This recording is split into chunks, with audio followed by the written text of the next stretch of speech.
While Bruce Wayne was attending the opera with Selina Kyle and his childhood friend Thomas Elliot, the performance was abruptly interrupted by Harley Quinn. She gleefully declared her plan to rob the wealthy audience, revving in the thrill of targeting the rich and famous. Starting with Bruce and Selina, she took their valuables before moving on to Thomas, stealing a necklace that Bruce recognized as a cherished keepsake from Thomas's late mother. Knowing its deep sentimental value, Thomas tried to chase after Harley. Meanwhile, Bruce discreetly slipped away and returned as Batman. He swiftly disarmed Harley's armed henchmen and confronted her in a fierce battle. At one point, Harley managed to immobilize Batman and was about to shoot him at point-blank range, but Catwoman arrived just in time to stop her. In the ensuing struggle, Harley shot Catwoman in the shoulder and fled. Fortunately, Leslie Tompkins, who was also attending the opera, quickly provided medical assistance to Catwoman as Harley made her escape. Thomas continued to pursue her, determined to retrieve the necklace. Batman followed closely behind,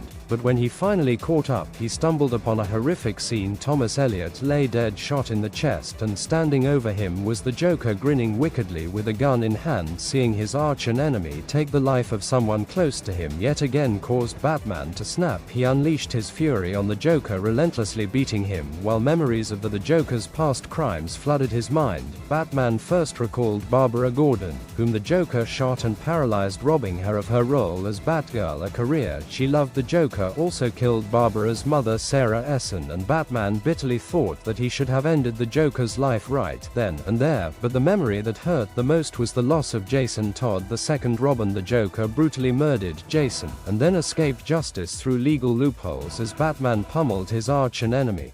The Joker did something out of character. He pleaded for Batman to stop, insisting that he was innocent of Thomas Elliot's murder. Despite the Joker's unusual pleas, Batman ignored him, continuing the brutal assault. Harley Quinn tried to intervene, but Batman easily overpowered her. Surprisingly, Catwoman stepped in, trying to stop Batman from doing something he would regret for the rest of his life. She reminded him that if the roles were reversed, he would try to stop her too, but Batman, consumed by rage, wouldn't listen. He immobilized Catwoman by aggravating the wound Harley had inflicted earlier. Fearing the Joker might use her to hurt him even more, determined to end the Joker's life, Batman declared that it would happen by his hands. But just as he was about to deliver the fatal blow, someone arrived and pointed a gun at him. This person fired 2 warning shots before aiming the gun at Batman's head. The figure was revealed to be Jim Gordon, who was no longer a police officer at this point in the story. Gordon used their friendship to try and reason with Batman, emphasizing the importance of being a role model and how Batman's no-kill rule was what set him apart from the criminals he fought. Batman, overwhelmed by grief and anger, expected Gordon to understand his pain,